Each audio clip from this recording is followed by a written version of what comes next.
الحمد لله وكفى والصلاة والسلام على من لا نبي بعده.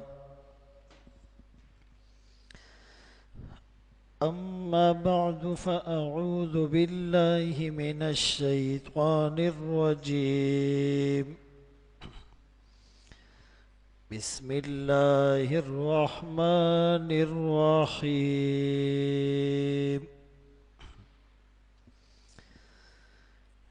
يا أيها الذين آمنوا كتب عليكم الصيام كما كتب على الذين من قبلكم لعلكم تتقون.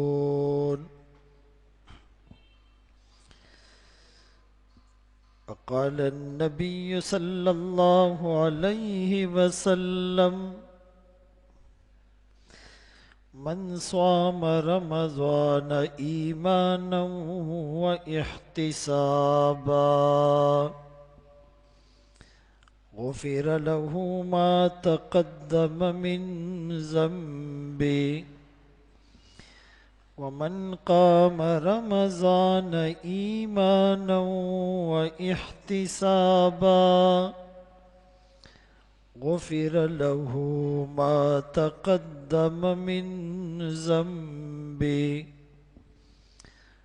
صدق الله مولانا العظيم وصدق رسوله النبي الأمي الهاشمي المدني الكريم، ونحن على ذلك لمن الشاهدين والشاكرين، والحمد لله رب العالمين.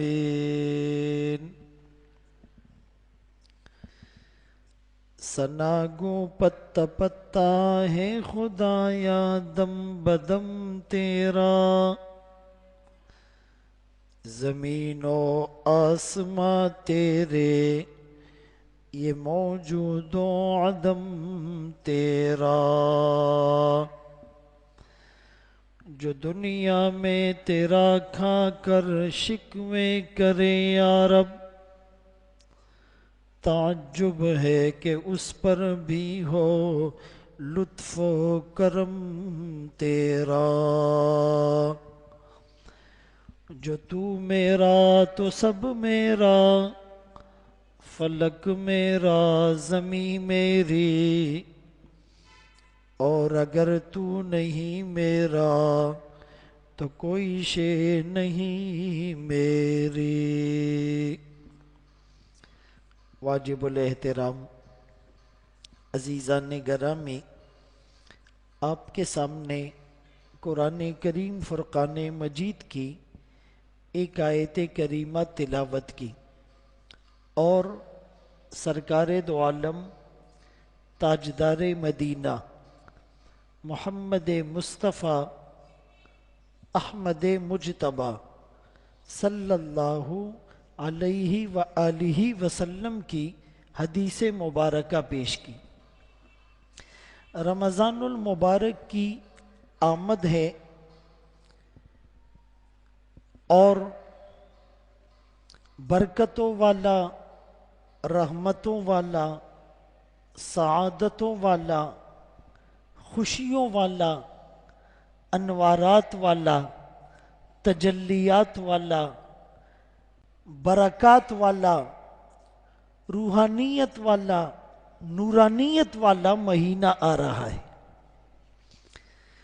اس مہینے کو ہم ایسے گزارے کہ ہماری مغفرت کا سامان اور ہمیں یقین ہو جائے. چونکہ آج مسلمان آٹو موڈ پر زندگی بسر کر رہا ہے،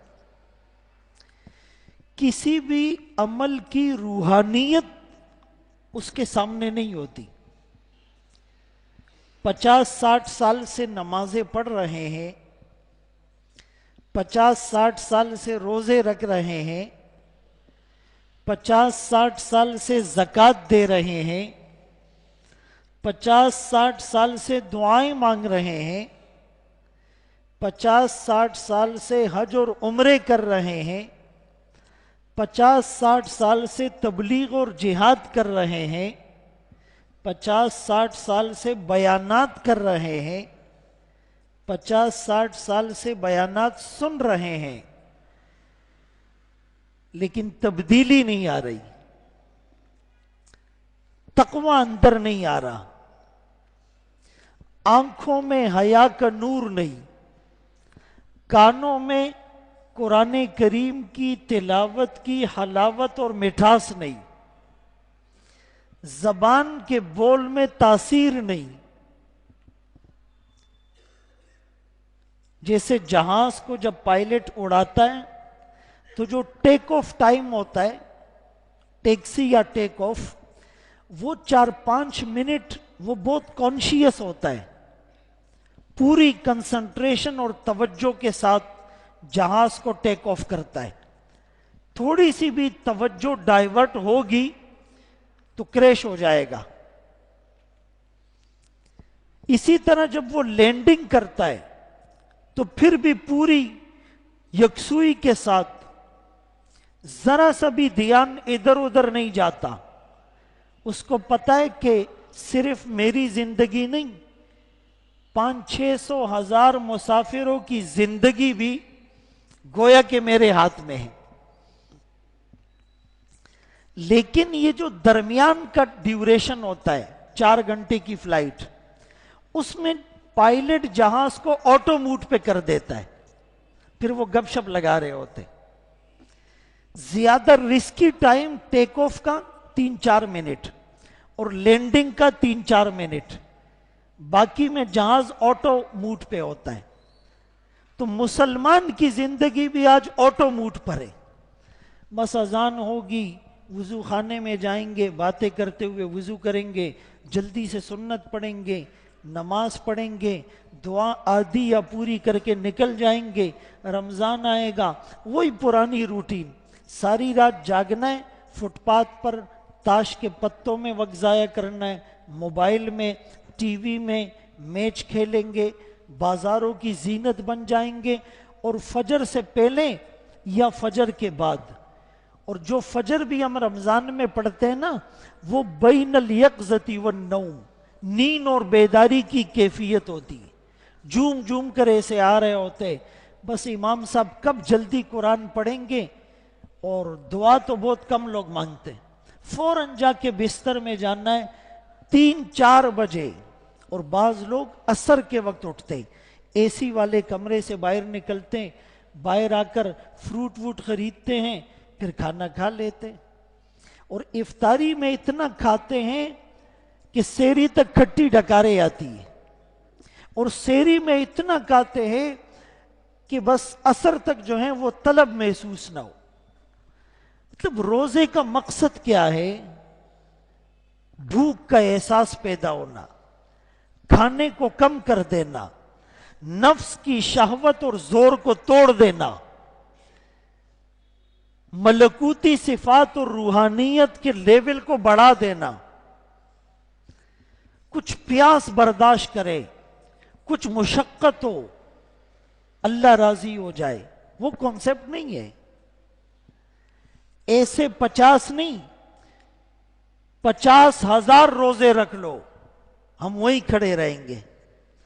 ایسی 50 نہیں، 50,000 نمازیں پڑھ لو، زیرو کے زیرو رہیں گے۔ ایسی آدھے گھنٹے کی نہیں، 10 گھنٹے کی دعا مانگ لو جس میں قلب غافل ہو، کچھ نہیں ہونے والا۔ تو آج ہم غور کریں کہ روزے کا مقصد کیا ہے۔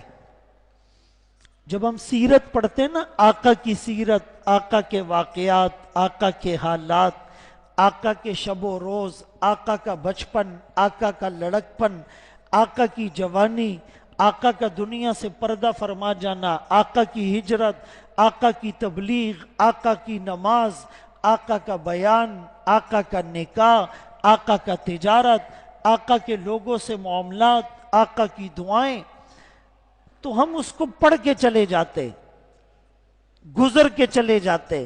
اس کو کہتے ہیں سرد السیرہ. اور ایک ہے فقہ السیرہ، اس میں ہمیں کیا سبق ملتا ہے، ہم سے کیا تقاضا اور ڈیمانڈ کی جا رہی ہے.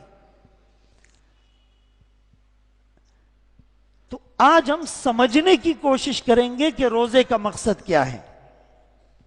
چونکہ حدیث پاک میں آتا ہے، اللہ کے رسول صلی اللہ علیہ وآلہ وسلم کا فرمان ہے، ما بال اقوام، ان لوگوں کا کیا بنے گا، لا یفقہون جیرانہم، جو اپنے پڑوسیوں کو دین نہیں سمجھاتے، ولا یعلمونہم، انہیں تعلیم نہیں دیتے، ولا یعظونہم، انہیں واعظ و نصیحت نہیں کرتے، ولا یأمرونہم، انہیں اچھی باتوں کا حکم نہیں کرتے، انہیں بری باتوں سے روکتے نہیں. تو ہمارا یہ فرض ہے کہ ہم ایک دوسرے کو سمجھائیں اور کسی کے سمجھانے پر سمجھ جائیں. سمجھانے والا سمجھائے اور سامنے والا سمجھ جائے، تب بات بنے گی. اور اس کے لیے دل کے پیالے کو خالی کرنا ہوگا، حسد، کینہ، بغض، چغلی، غیبت اور دنیا داری سے. اور دل کے پیالے کو سیدھا کرنا ہوگا، اور دل کے پیالے کو لیک نہیں ہونے دینا. تو میرے محترم دوستو، بھائیو، بزرگوں، جو داعی ہوتا ہے، جو خطیب ہوتا ہے، وہ اپنے زمانے کے حالات سے واقف ہوتا ہے.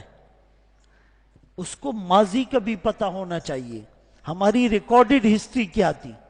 اس کو فیوچر کا بھی پتہ ہونا چاہیے، آنے والا دور کیسا ہوگا، فتنے کیسے ہوں گے. ایک داعی قائد ہوتا ہے اور ایک داعی سائق ہوتا ہے.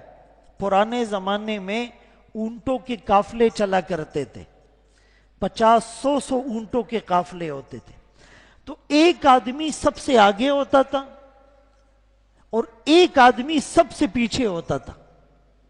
جو آگے ہوتا تھا اس کو قائد کہتے تھے، اس کو ڈائریکشن کا اور منزل کا، ڈیسٹینیشن کا پتہ ہوتا تھا. سب اس کے پیچھے چلتے تھے، اس کو فالو کرتے تھے. اور جو پیچھے ہوتا تھا اس کو سائق کہتے تھے. اس کا کام کیا ہوتا تھا کہ اگر قافلے سے کوئی چیز گر جائے تو وہ اس کو اٹھا لے، اس کا اتنا کام ہوتا. آج ہم قائد بن کر نہیں، سائق بن کر زندگی گزار رہے ہیں. چلو تم ادھر کو ہوا ہو جدھر کی، جدھر لوگ جا رہے ہیں ہم بھی پیچھے جا رہے ہیں. کہتے جی یہی ڈیموکریسی ہے، یہی جمہوریت ہے، یہی میجورٹی ہے. اسلام یہ نہیں کہتا. اسلام کہتا ہے میں نے محمد الرسول اللہ صلی اللہ علیہ وآلہ وسلم کو فالو کرنا ہے اور لوگوں کو بھی اپنے ساتھ لے کے چلنا ہے. یہ ہوتا ہے داعی. تو میرے محترم دوستو، بھائیو، بزرگوں، روزہ ہو کہ نماز، زکوٰۃ ہو کہ حج، تبلیغ ہو کہ جہاد، دعا ہو کہ مراقبہ، ہم نے احسان کے درجے میں کرنا ہے. احسان کہتے پرفیکشن کو. قرآن میں کیا ہے؟ لِيَبْلُوَكُمْ أَيُّكُمْ أَحْسَنُ عَمَلًا. اللہ تمہیں آزمائیں گے کہ تم میں اچھا عمل کون کرتا ہے. یہ نہیں کہا زیادہ عمل کون کرتا ہے، اچھا عمل کون کرتا ہے. اور احسان یہ ہے کہ فرمایا اللہ کی عبادت ایسے کرو کَأَنَّكَ تَرَاهُ، گویا کہ تم اللہ کو دیکھ رہے ہو. بھئی کسی کا اگر یہ یقین ہو کہ میں اللہ کو دیکھ رہا ہوں تو نماز میں اس کا ذہن ادھر ادھر جائے گا. فرمایا اگر یہ درجہ نہیں بنا سکتے تو اتنا تو ضرور بناؤ کہ اللہ تمہیں دیکھ رہا ہے، اور جس کو یہ یقین ہو کہ اللہ مجھے دیکھ رہا ہے، وہ ادھر ادھر نہیں دیکھے گا، وہ داڑھی سے اور کپڑوں سے نہیں کھیلے گا، اس کے ذہن میں دکان اور مکان اور گاڑی اور دوست اس کا خیال نہیں آئے گا۔ کیا اس درجے پر ہم نے ایک نماز کبھی پڑھی ہے؟ کیا اس درجے پر ہم نے ایک روزہ کبھی رکھا ہے کہ جس میں چغلی بھی نہیں تھی، غیبت بھی نہیں تھی، بدنظری بھی نہیں تھی، رشوت بھی نہیں تھی، حرام پیسہ بھی نہیں تھا، کسی کا دل بھی نہیں دکھایا، نماز بھی نہیں چھوڑی؟ کیا ایک حج ہمارا ایسا ہے؟ ایک عمرہ ہمارا ایسا ہے؟ ایک دعا ہماری ایسی ہے؟ نہیں میرے محترم دوستو، بھائیو، بزرگوں، اس درجے کو پیدا کرنا پڑے گا۔ آج ہر آدمی کہتا ہے جی ہر چیز میں ملاوٹ ہے، اور پاکستان میں تو 100% ہے۔ پانی میں ملاوٹ ہے، دودھ میں ملاوٹ ہے، آٹے میں اور گندم میں ملاوٹ ہے، ہوا میں پولوشن اور آلودگی، ہوا میں ملاوٹ ہے۔ شیرشاہ میں کپڑا بنتا ہے، میڈ ان جاپان لکھ دیتے ہیں، کپڑے میں ملاوٹ ہے۔ پیٹرول میں پمپ والے پاکستانی پیٹرول کے ساتھ ایرانی پیٹرول مکس کر دیتے ہیں، اس میں ملاوٹ ہے۔ چائے کی پتی میں ملاوٹ ہے۔ میڈیسن 2 نمبر نہیں 10 نمبر ہوتی ہے۔ کولڈ ڈرنک یہ 2 نمبر نہیں، پاکستان میں 6-8 نمبر ہے۔ ہر چیز میں ملاوٹ۔ تو مجھے یہ بتائیں، کیا ہمارے اعمال میں ملاوٹ نہیں ہے؟ ہماری نماز میں ملاوٹ نہیں ہے؟ ہمارے روزوں میں ملاوٹ نہیں ہے؟ ہماری زکوٰۃ میں ملاوٹ نہیں ہے؟ ہماری تبلیغ اور بیان میں ملاوٹ نہیں ہے؟ ہمارے حج اور عمرے میں اور جہاد میں ملاوٹ نہیں ہے؟ فرمایا جس نے نماز پڑھی دکھلاوے کے ساتھ اس نے شرک کیا۔ من صلی یرائی فقط اشرک، جس نے روزہ رکھا دکھلاوے کے لیے شرک کیا۔ من صام یرائی فقط اشرک، جس نے صدقہ دیا دکھلاوے کے لیے اس نے شرک کیا۔ من تصدق یرائی فقط اشرک۔ تو جب تک ہم اپنے اعمال کو ملاوٹ سے پاک نہیں کریں گے تو مدد کیسے آئے گی؟ حالات کیسے ٹھیک ہوں گے؟ حکمران کیسے اچھے ملیں گے؟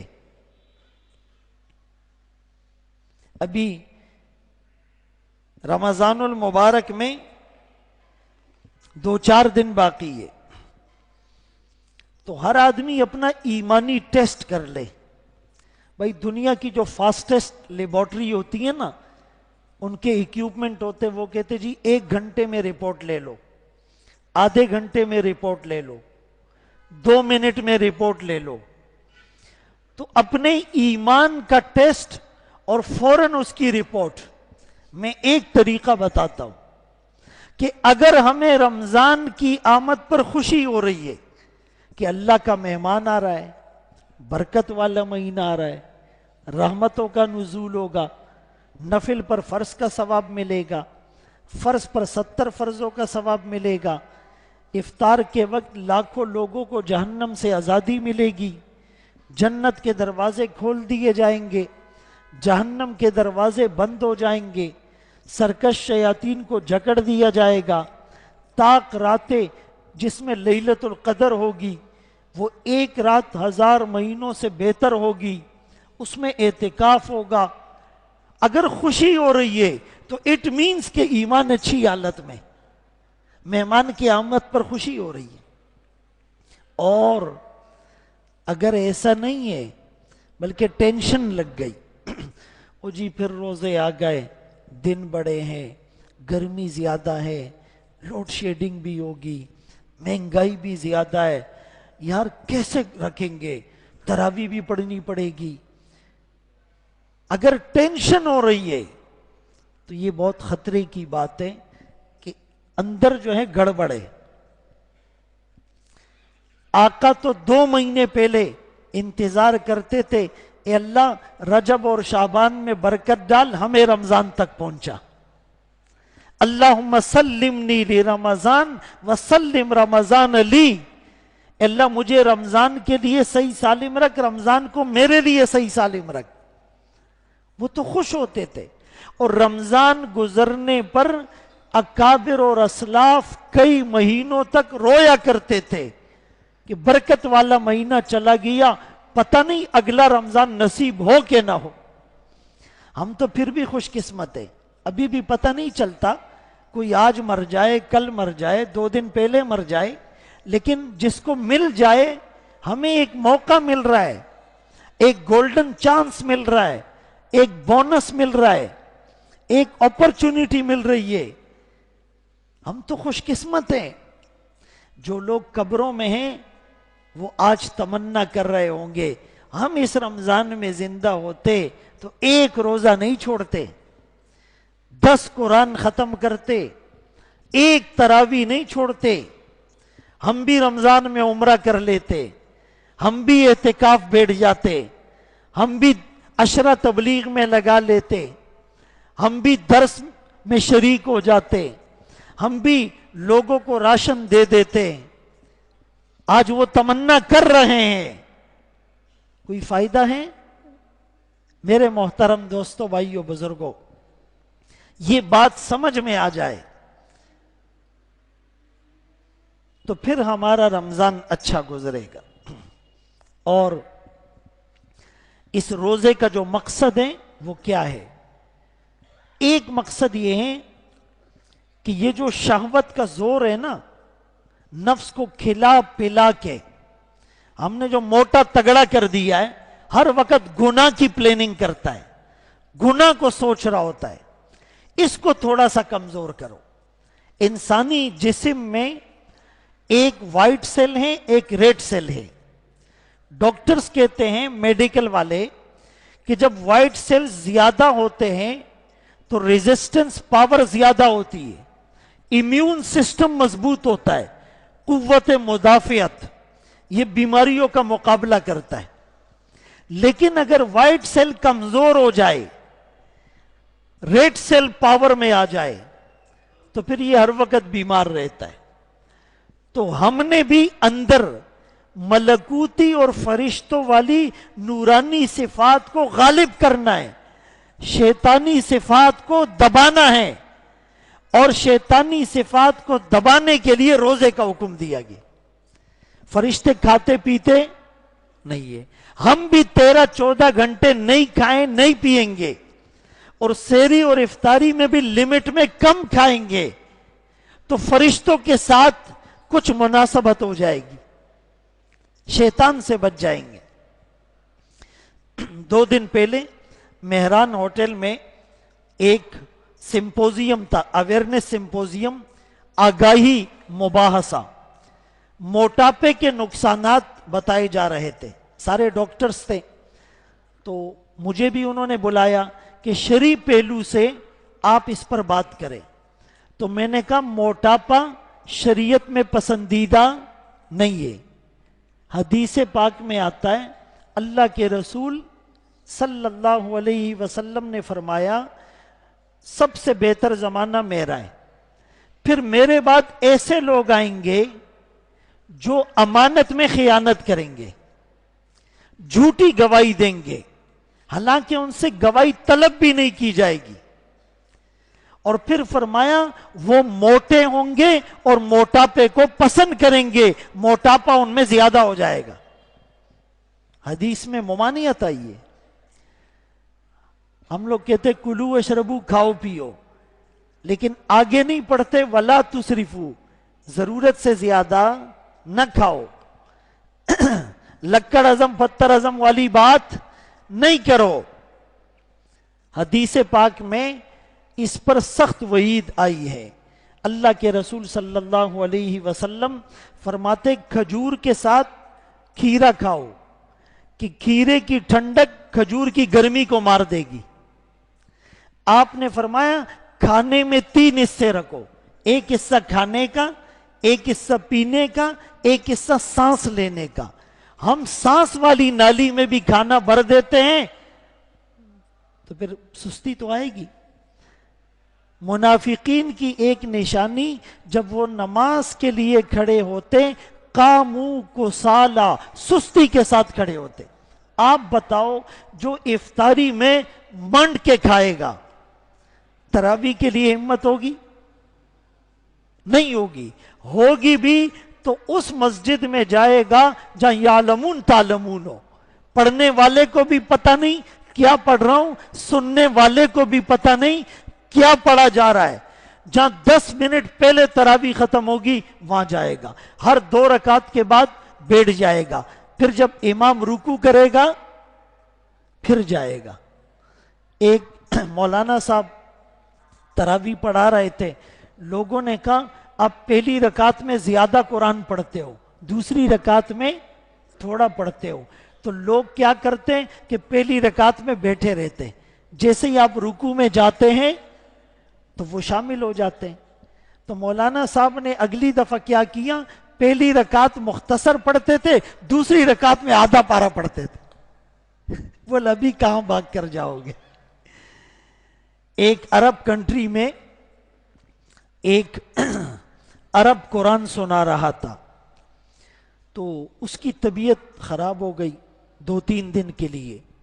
پاکستانی ایک حافظ قرآن تھا، لوگوں نے کہا یار جب تک تم پڑھاؤ، اس نے تراویح پڑھانا شروع کر دی۔ ایک دن وہ تراویح پڑھا رہا تھا، وہ عرب بھی آ گیا، پیچھے شامل ہو گیا۔ تراویح کے بعد اس نے کہا تمہیں یہ حق کس نے دیا کہ تم اللہ کی کتاب کے ساتھ کھیلو اور مذاق کرو؟ وہ پاکستانی کہنے لگا کیا ہوا؟ کہا تم قرآن نہیں پڑھ رہے تھے، تم قرآن کے ساتھ مذاق کر رہے تھے، نہ زبر کا پتہ، نہ زیر کا پتہ، نہ پیش کا پتہ، نہ مد کا پتہ، نہ غنے کا پتہ، نہ مد متصل اور منفصل کا پتہ، لوگوں کو خوش کرنے کے لیے جلدی جلدی قرآن پڑھتے ہو، یہ تم قرآن کے ساتھ مذاق کر رہے تھے۔ اور میرے دوستو یہی ہے، ایسی جگہ قرآن سننے کے لیے نہ جاؤں جہاں قرآن کے ساتھ مذاق ہوتا ہو۔ ارے 1 گھنٹہ 2 گھنٹے کھڑے رہیں گے، پاؤں تھک جائیں گے نا، کیا ہوگا؟ اللہ راضی ہو جائیں گے۔ میں اکثر مثال دیتا ہوں، پینشن والے بینک میں جاتے ہیں پینشن لینے کے لیے، 1 گھنٹہ دھوپ میں کھڑے رہیں گے، نہیں تھکتے۔ 20 روپے چینی جہاں سستی مل رہی ہو، لائن میں 1 گھنٹہ کھڑے رہیں گے، نہیں تھکتے، لیکن اللہ کے قرآن کو سننے کے لیے تھک جاتے۔ ایمان کمزور ہے۔ یہ ہمارا اسیسمنٹ ٹیسٹ ہے، یہ ہمارا محاسبہ ہے۔ تو رمضان کی آمد پر خوشی، تو ایک مقصد کہ جب کم کھائیں گے تو موٹاپا کم ہو جائے گا، چستی آئے گی، پھر تراویح میں تھکن نہیں ہوگی، پھر صلاۃ التسبیح پڑھنے کو جی چاہے گا، پھر تبلیغ میں پیدل پھرنے کو جی چاہے گا، پھر جہاد کی نوبت آئے گی تو جہاد کر سکے گا۔ ابھی فلسطین میں 30,000 سے زائد مسلمانوں کو گاجر مولی کی طرح کاٹ دیا گیا، اس میں 60% وہ عورتیں اور بچے ہیں، اور یہ خون کی ہولی 4-5 مہینوں سے کھیلی جا رہی ہے۔ عزت محفوظ نہیں، بزرگوں اور علماء کو گھسیٹا جا رہا ہے۔ بیت المقدس جو مسلمانوں کا قبلہ اول ہے، وہاں لاٹھی چارج اور شیلنگ ہو رہی ہے۔ کتنے نوجوان جیلوں میں سلاخوں کے پیچھے وہاں پر محبوس اور قید ہیں، لیکن مسلمان جہاد تو دور، جہاد کی جیم سے بھی یہ بھاگ رہا ہے۔ تو روزے کا مقصد ہم سمجھے، بدنظری تو ویسے بھی حرام ہے، لیکن رمضان میں زیادہ حرام ہے، لڑائی جھگڑا تو ویسے بھی حرام ہے۔ فرمایا ابغض الرجال عند اللہ الالد الخصم، اللہ کو سب سے برا آدمی وہ لگتا ہے جو زیادہ جھگڑالو ہوتا ہے، لیکن رمضان میں جھگڑا اور زیادہ برا ہے۔ بھائی حدیث میں آیا کہ جب روزے میں کوئی تم سے جھگڑے تو کہو انی صائم، میرا روزہ ہے، میں لڑائی؟ اچھا ہم کیا کرتے ہیں کہ روزے میں لڑائی کرتے کہتے تمہیں پتہ نہیں ہے میرا روزہ ہے۔ شروع کے 5-6 روزے تو جیسے نعوذ باللہ ہم دین پر اور اللہ پر احسان کر رہے ہیں روزہ رکھ کر۔ گھر والی بھی زور سے بات نہیں کر سکتی، بچوں نے تھوڑا سا شور شرابہ کیا بھائی ان کی پٹائی شروع ہو گئی، پڑوسی کوئی گھر میں کام کر رہا تھا، ہم نے دروازہ کھولا اور بھائی چڑھ دوڑے اس پر، تمہیں پتہ نہیں ہمارا روزہ ہے۔ جس روزے میں لڑائی جھگڑے کا ریشو 0 پر آنا چاہیے تھا وہ 100% پر چلا جاتا ہے، یہ مسلمان ہے۔ تو بھائی ایسے 50 سال کے نہیں 500 سال کے روزے بھی ہمیں فائدہ نہیں دیں گے۔ یہ میرے جذباتی الفاظ نہیں، یہ قرآن اور حدیث کا خلاصہ آپ کے سامنے رکھ رہا ہوں۔ اسی لیے گناہوں سے بچنے کا اہتمام۔ اس رمضان میں ایک گناہ جو بہت عام اور کامن ہے، وائرل ہے، ہم کہتے ہیں نا بیماری وائرل ہے، موبائل بھی وائرل ہے۔ اس رمضان میں کم از کم موبائل سے بچ جاؤ۔ پورا روزہ ویڈیو دیکھ رہا ہے، گانے سن رہا ہے، غلط پوسٹیں دیکھ رہا ہے، تصویریں دیکھ رہا ہے، غیبتیں کر رہا ہے، رومرز اور فیک نیوز لابی وہ ساری چیزیں پھیلا رہا ہے اور ہے روزہ دار۔ اس سے توبہ کریں، کیونکہ موبائل میں ہم جب کوئی چیز ریکارڈ کرتے ہیں نا تو اس میں 2 آپشن ہوتے ہیں، ایڈٹ کرنے کا بھی، ڈیلیٹ کرنے کا بھی۔ کچھ چیزیں ہم اس میں ایڈٹ بھی کر سکتے ہیں اور کچھ چیزیں ڈیلیٹ بھی کر سکتے ہیں، لیکن آخرت کا جو نامہ اعمال ہوگا اس میں یہ دونوں آپشن نہیں ہوں گے۔ کوئی نئی چیز ایڈٹ نہیں کر سکتے، کوئی پرانی چیز ڈیلیٹ نہیں کر سکتے۔ لا یغادر صغیرہ ولا کبیرہ الا احصاہا، چھوٹی بڑی بات کو نوٹ کیا جائے گا۔ میرے محترم دوستو، بھائیو، بزرگوں، اسی لیے فرمایا لا تخوفوہم من الفقر، لا تخوف الناس من الفقر، لوگوں کو فقر سے نہیں ڈراؤ، مہنگائی آ گئی، رمضان ہے کیا ہوگا، خوفوہم من الذنوب، ان کو گناہوں سے ڈراؤ، یہ گناہ فقر و فاقہ کو لاتے ہیں۔ اللہ کی نافرمانی مہنگائی کو لاتی ہے، اللہ کو ناراض کرنے سے ظالم حکمران تم پر مسلط ہوتے ہیں، اللہ کو ناراض کرنے سے بیماریاں وہ تمہیں گھیر لیتی ہیں، اللہ کو ناراض کرنے سے تمہاری اولاد تمہاری نافرمان ہو جاتی ہے، اللہ کو ناراض کرنے سے پڑوسی تمہارا دشمن بن جاتا ہے، اللہ کو ناراض کرنے سے رشتہ دار تم سے حسد کرنے لگتے ہیں۔ ہم گناہوں کو چھوڑ دیں، سارے معاملات روٹین اور لیول پر آ جائیں گے۔ کل میں نے ایک جگہ واقعہ سنایا کہ ایک خلیفت سلیمان بن عبد الملک وہ مدینے آ گئے، تو انہوں نے پوچھا کہ مدینے میں کوئی تابعی ہے؟ تابعی اس کو کہتے ہیں جس نے ایمان کی حالت میں صحابی کی زیارت کی ہو۔ کا ایک تابعی بچا ہے، باقی سب دنیا سے چلے گئے، اس کا نام ہے ابن حزم۔ یہ اس کے پاس چلے گئے، وہ بہت بوڑھے ہو چکے تھے۔ انہوں نے ان سے چند سوالات کیے، کبھی وہ سارے سوالات آپ کو سنائیں گے، آج ایک سناتا ہوں۔ ایک سوال یہ کیا کہ جاہل کون ہے؟ تو وہ کہنے لگے جاہل وہ ہیں جو اپنی دنیا بنانے کے چکر میں اپنی آخرت خراب کر دے۔ اب بتاؤ بھائی، ہم ایک دوسرے کو جاہل کہیں گے، لڑائی ہو جائے گی، لیکن اس پیرامیٹرز پر سب اپنے آپ کو سیٹ کر کے دیکھیں، ہم سب اپنی دنیا کی چکر میں آخرت کو خراب کر رہے ہیں یا نہیں؟ فرمائی یہ جاہل ہے۔ پھر پوچھا بڑا جاہل کون ہے؟ اجہل۔ کا بڑا جاہل وہ ہیں جو دوسرے کی دنیا بنانے کے چکر میں اپنی آخرت خراب کرے۔ ابھی الیکشن میں یہی ہوا ہے، اپنے لیڈر کی دنیا بنانے کی خاطر اپنی آخرت داؤ پر لگائی، اس نے کرپشن کی ہے، وہ خود انکار نہیں کر رہا، ہم قسمیں اٹھا رہے ہیں، نہیں نہیں میرا لیڈر ایسا ہے، میرا لیڈر ایسا ہے، تمہارا لیڈر ایسا ہے۔ یہ بہت خطرے کی بات۔ اسی لیے ہم اپنے اعمال کی اصلاح کرے۔ حضرت عمر رضی اللہ عنہ کا انتقال ہو گیا، دنیا سے چلے گئے، میت اور لاش ان کی پڑی ہوئی ہے، لوگ جمع ہیں، ان کی تعریفیں کر رہے ہیں، عمر تو کامیاب ہو گیا، عمر تو نے کیا زندگی گزاری، عمر تیری تو بات ہی الگ تھی۔